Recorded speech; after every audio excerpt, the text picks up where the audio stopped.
क्या चल रहा है भाई? देखो ऐसा है, पढ़ाई करते रहना है। इलेक्ट्रिक फील्ड तो चलती है, इलेक्ट्रिक फील्ड तो चल रही है, केमिस्ट्री भी बहुत दिन से चल रही है। देखो हमारे साथ, मैं कोई फिजिक्स नहीं पढ़ाने जा रहा हूं, बड़ी मुश्किल से पास हुए थे।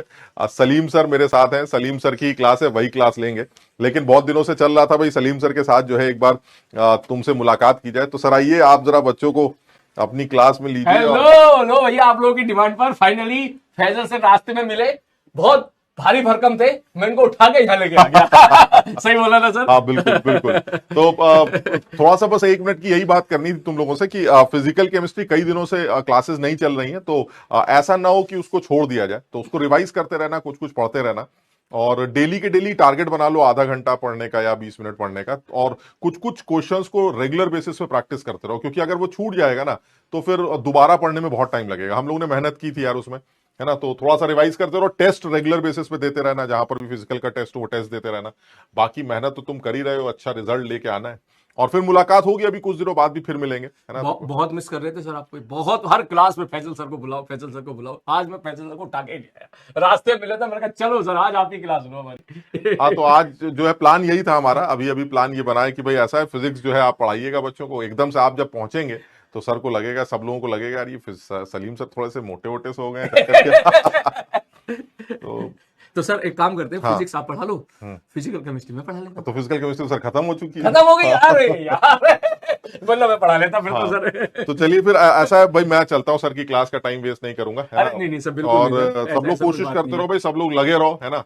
और खूब मेहनत करो और खूब कोशिश करो और जम के रिजल्ट लेके आना है भाई। समझो बात को, सारे टीचर्स बहुत मेहनत कर रहे हैं। अब सलीम सर भी आज जो है बहुत मेहनत, बेचारे कहीं और से आए हैं और इवनिंग में तुम्हारी क्लास रखी है, बहुत थके थके फिर भी क्लास लेंगे।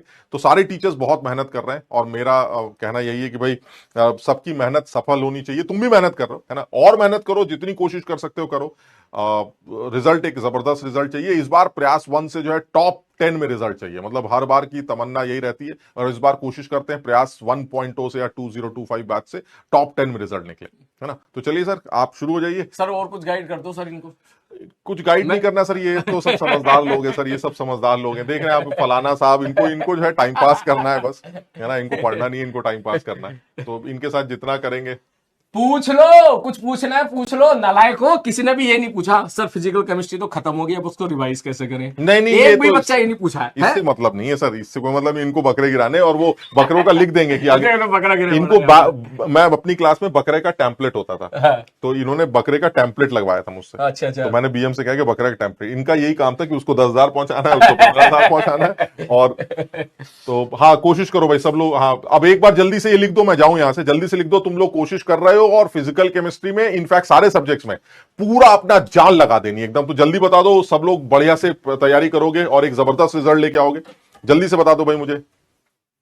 ये लो सर, इससे पिटाई लगनी चाहिए, वरना इससे पिटाई लगेगी। और जल्दी से बता दो सब लोग, एक बार जल्दी से ये बता दो, खूब मेहनत करके अच्छा रिजल्ट लेके आओगे। प्रयास 3.0 भी है यहाँ पर कुछ बच्चे। अच्छा, 3.0 वाले कैसे आ गए? पता नहीं, लिखा तो था, मतलब या तो मैं पढ़ा रहा हूँ 3.0 में, तो इनको ये बोल रहे होंगे। हाँ, सब लोग यस सर, देखिए कोशिश कर रहे हैं सर, ये लोग कोशिश कर रहे हैं डंडे से, मतलब वही है कि डंडे से तो सुधरते हैं। तो सारे लोग यस लिख रहे हैं। हाँ, प्रॉमिस करो भाई, सब लोग प्रॉमिस करो और खूब कोशिश करो, है ना। और बहुत सारे चैप्टर्स ऐसे हैं जिनको रिवाइज करना जरूरी है। तुमने करा है ना, हमने 8-10 चैप्टर कर लिए, तो उसको अगर रिवाइज नहीं करोगे तो सब गड़बड़ हो जाएगा। तो इसलिए सब लोग जम के कोशिश करो। और पीवाईक्यूज करना है मेनली। आप भी मेरे ख्याल से फिजिक्स में पीवाईक्यूज के लिए बोल रहे होंगे। हाँ, मतलब एक्चुअली क्योंकि इनका पहला टारगेट तो सर जेईई मेंस का है। हाँ बिल्कुल, और वो भी बड़ा नजदीक, वो भी बड़ा नजदीक है, तो इधर उधर की किताबें लगाना और फिर तो टाइम ही नहीं है। टाइम ही नहीं है। तो इसलिए वैसे क्वेश्चन का होमवर्क तो हम देते रहते हैं, हमारे में फिजिक्स में एचसीवी वगैरह चलती है। अच्छा, लेकिन मेन फर्स्ट प्रायोरिटी मैं उनको ये बोलता हूँ, पीवाईक्यू भर भर के लगाओ। बिल्कुल सही है, क्योंकि उससे जिस एग्जामिनेशन को आप देने जा रहे हो, उस एग्जामिनेशन की आपको साइकोलॉजी पता चलेगी। बिल्कुल कि सही सवाल बात। ऐसे एक पूछे कॉन्फिडेंस भी आएगा ना Confidence कि भाई यही तो एग्जाम है, इसी को देना है और यही यही आया है। यही आया है और ऐसा ही आएगा। ऐसा ही आएगा। और मैंने कई बार इनको भी बोला है कि एनटीए बड़ा प्रिडिक्टेबल है, मतलब बहुत सर भी अगर ये कहें कि ये जो चैप्टर है क्या है, ये इलेक्ट्रिक चार्ज, तो सर को ये आइडिया है कि इस टॉपिक में मान लीजिए 5 सब टॉपिक्स हैं और उन 5 पे सवाल आने।